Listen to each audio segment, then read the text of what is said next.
Hello everyone, good evening. जैसे कि हम लोग पहले क्लास अभी स्टार्ट किए थे, एक बार फिर हम स्थायी विधि से कुछ जो इसका क्वेश्चन है वो देखते हैं ना।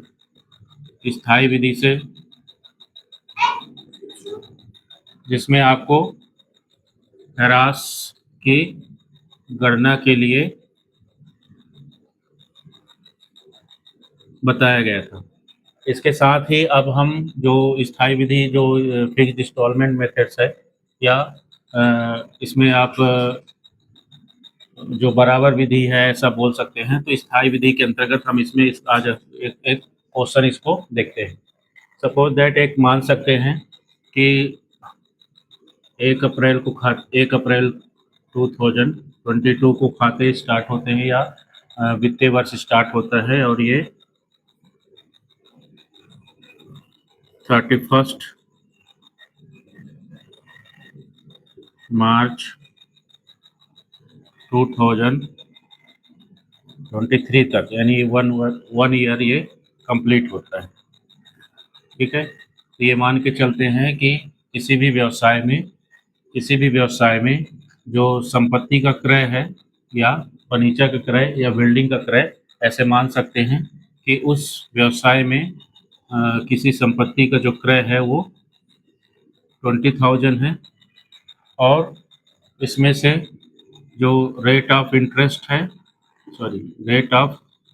डेप्रिसिएशन है वो आपका 10% है। और इसमें ये देखते हैं कि ये खाते 3 वर्ष के लिए बनाए जाते हैं। ठीक है, तो इतना ये दिया गया है। तो इसमें आप ये देखते हैं इसमें डेप्रिसिएशन कैसे कैलकुलेट करेंगे। डेप्रिसिएशन इसका कैलकुलेट करने के लिए सब फर्स्ट में आपको रेट यानी कि डेप्रिसिएशन का जो फॉर्मूला होगा, ठीक है, प्रतिशत विधि के आधार पर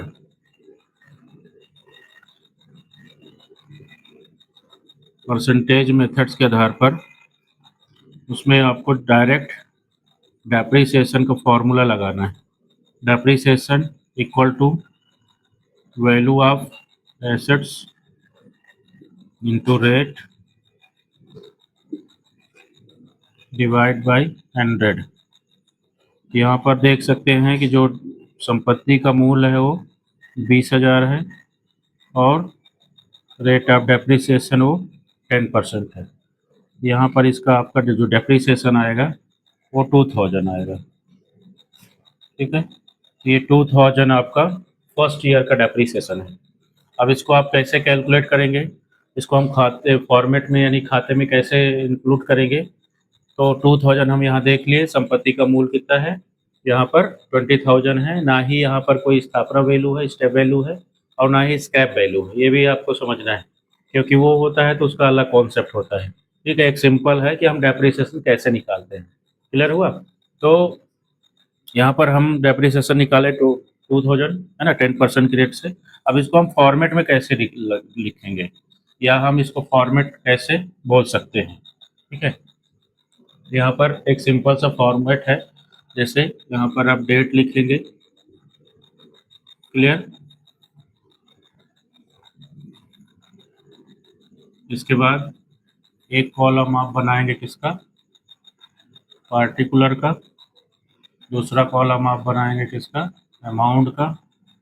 और तीसरा कॉलम यहाँ पर इस टाइप से इसको थोड़ा सा वर्टिकल बना लेते हैं। यहाँ पर सब फर्स्ट में जो संपत्ति का जो नेम है, यानी जो भी संपत्ति क्रय की गई है उसका हम यहाँ पर नेम लिख सकते हैं। तो जैसे मान के चलते हैं कि हम बिल्डिंग या फर्नीचर है ना, जो भी व्यवसाय में है वो परचेज किए हैं। क्लियर हुआ? वो खरीदा गया है। तो यहाँ पर सब फर्स्ट में डेट का कॉलम आ जाएगा, एक कॉलम आ जाएगा आपका पार्टिकुलर का, दूसरा कॉलम आ जाएगा आपका अमाउंट का, तीसरा कॉलम फिर से डेट का, नेक्स्ट कॉलम आपका आ जाएगा पार्टिकुलर एंड डेट का। तो इस टाइप से इसका पहले तो फॉर्मेट देखते हैं कि डेप्रिसिएशन अगर अकाउंट खाता बनाते हैं तो उसका फॉर्मेट कैसा है। खाता बनाते हैं तो उसको हम कैसे फॉर्मेट में लिख सकते हैं। तो आप यहाँ पर डेट लिखेंगे, ठीक, नेक्स्ट पार्टिकुलर्स लिखेंगे, क्लियर, अमाउंट अमाउंट है शॉर्ट में मैं लीजिए, अमाउंट लिख लीजिए, क्लियर। इसके बाद नेक्स्ट फिर से डेट, पार्टिकुलर्स और अमाउंट। ये हमारा डेप्रिसिएशन का जो खाते हम बनते हैं, जैसे संपत्ति खाता अगर बनेगा, है ना, तो यहाँ संपत्ति कुछ भी हो सकती है, ध्यान रखिए, बिल्डिंग हो सकती है, फर्नीचर हो सकता है, कोई भी स्थायी संपत्ति, क्योंकि डेप्रिसिएशन हमेशा स्थायी संपत्ति पर ही लगता है, यानी कि उसी में हम चार्ज करते हैं। तो ये लिख दिए। अब हम जो जो भी डेट यहाँ पर, जैसे अगर तो एग्जाम्पल में दिए थे कि 1 अप्रैल को हम एक संपत्ति खरीदे, ठीक है, 1 अप्रैल को हम एक संपत्ति खरीदे, यहाँ पर आप तो कैश लिखेंगे, क्लियर हुआ, तो कैश लिखेंगे, क्योंकि यहाँ पर देख सकते हैं कि आप जो भी रियल अकाउंट है ना, यानी कि जो भी वस्तुअत खाते हैं वो किसी भी संपत्ति से रिलेटेड होता है, क्लियर हुआ। तो संपत्ति खरीदने पर क्या होता है ना, तो आप जो भी संपत्ति खरीदा है, यानी कि जो भी वस्तु व्यापार में आती है उसको डेबिट करते हैं, और जो वस्तु व्यापार से जाती है उसको हम क्रेडिट करते हैं। तो यहाँ पर हमारे पास सपोज दैट कि बिल्डिंग यहाँ पर बाई किया गया है, बिल्डिंग या फर्नीचर या प्लांट, है ना, अवर प्लांट एंड मशीनरी, क्लियर, या फिर फर्नीचर। तो हमारे व्यवसाय में देख सकते हैं कि व्यवसाय में हमारे पास क्या आया है ना, तो आने वाली वस्तु को हम डेबिट करते हैं, है ना, व्हाट्स कम इन, डेबिट व्हाट्स कम इन। तो हमारे पास यहाँ पर बिल्डिंग बिल्डिंग आई हुई है ना, बिल्डिंग है, तो बिल्डिंग को क्या करेंगे, डेबिट करेंगे, और टू कैश करेंगे, टू कैश करेंगे। ये एक कॉन्सेप्ट है जो कि रियल अकाउंट से संबंधित है, और स्थायी खाते यानी कि जो भी स्थायी संपत्ति है उससे रिलेटेड है, क्लियर हुआ।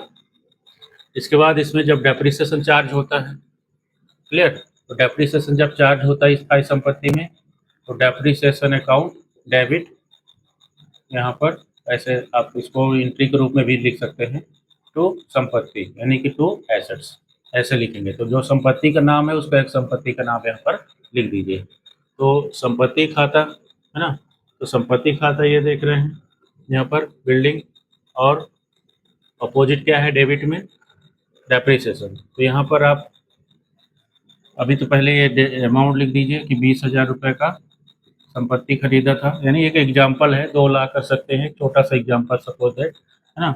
और डेप्रिसिएशन कब चार्ज होगा, डेप्रिसिएशन चार्ज होगा हमारा 31 मार्च को, यानी कि 31 मार्च हम यहाँ पर 21-22 ऐसा लिख सकते हैं इसको, डेट अगर कॉल करना हो तो 22-23, तो 31 मार्च को हम डेप्रिसिएशन लगाएंगे, बाय डेप्रिसिएशन। बाय डेप्रिसिएशन कितना निकाले थे, कैलकुलेट किए थे 2000, क्लियर हुआ। अब इसको फर्स्ट ईयर का हम यहाँ पर बैलेंस निकाल देंगे, फर्स्ट ईयर का हम टोटल ये करेंगे, हमारे पास ये 20,000 का है, 20,000 की संपत्ति है।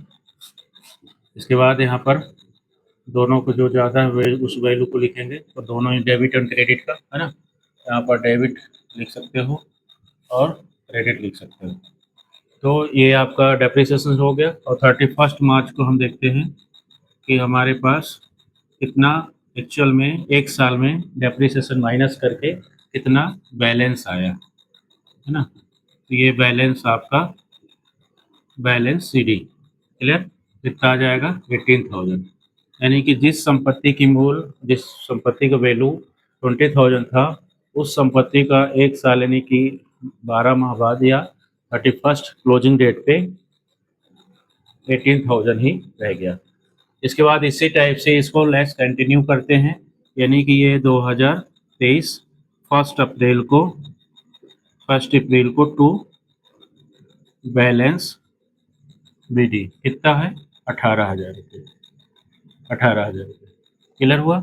इसी टाइप से यहाँ पर 23-24 और ये 31 मार्च बाय डेप्रिसिएशन, तो डेप्रिसिएशन लिखेंगे, और जो डेप्रिसिएशन हम 2000 हम कैलकुलेट किए थे वही 2000 यहाँ आएगा, क्यों, क्योंकि ये स्थायी विधि है, और जो भी फिक्स्ड इंस्टॉलमेंट मेथड्स होता है उसमें जो डेप्रिसिएशन होता है वो एक बार उसको कैलकुलेट करने पर वो हमेशा उसमें जब तक खाते बनते हैं, जितने साल तक खाते बनते हैं वो चलते रहता है।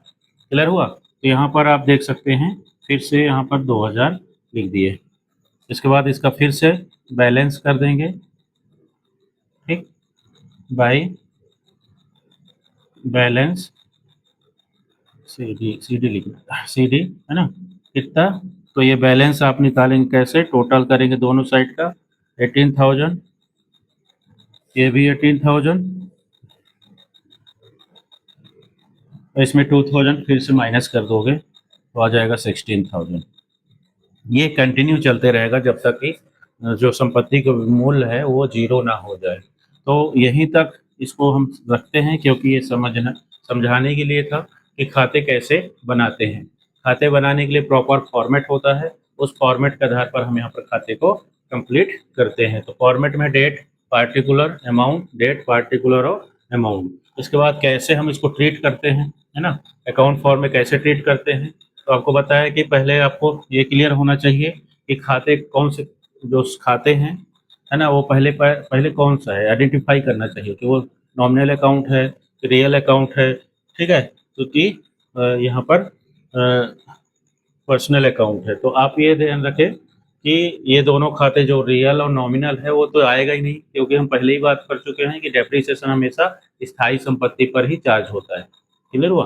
तो स्थायी संपत्ति पर ही डेप्रिसिएशन लगता है। तो हमारे पास जितने भी स्थायी संपत्ति हैं जैसे बिल्डिंग है, भवन है, मशीनरी है, मोटर कार है, ठीक है, उस पर आप डेप्रिसिएशन चार्ज कर सकते हैं, क्योंकि उसका आप डिफिनेशन पहले भी पढ़ चुके हैं कि डेप्रिसिएशन के लिए स्थायी संपत्ति का जब प्रयोग होगा तभी डेप्रिसिएशन चार्ज होगा। इसके बाद ये कुछ इसमें देखें कि इसका एंट्री कैसे होती है जब खरीदते हैं तो, बाय करते हैं तो, है ना, जब इसके बाद उसमें डेप्रिसिएशन चार्ज करते हैं तो वो एंट्री कैसी होती है। तो यहाँ पर आप देख रहे हैं, ठीक, संपत्ति का नाम लिख दिए, क्लियर, और डेप्रिसिएशन इधर लिख दिए। क्लियर हुआ? तो इस टाइप से हम ये खाते कंप्लीट कर सकते हैं। इसी टाइप से अभी हम फिर से कंटिन्यू रखेंगे, और अभी कुछ डिले इसलिए हो रहा है, होता है क्योंकि बहुत सारा कुछ ना कुछ टाइम नहीं मिल पाता है घर घर से, है ना, और कुछ तबीयत इशू था, इस वजह से मैं ये चीज़ें नहीं बना पा रहा हूँ। बाकी अपना क्लास हमेशा अभी कंटिन्यू ही रहेगा, क्योंकि कभी ना कभी कुछ ना कुछ इसमें कंप्लीट करेंगे ही, और एक साल के अंदर अंदर मैं कंप्लीट कर ही दूंगा कुछ जो चैप्टर होंगे, है ना, जो भी सिलेबस होगा। Thank you. इसके बाद नेक्स्ट बात करते हैं। ओके, धन्यवाद।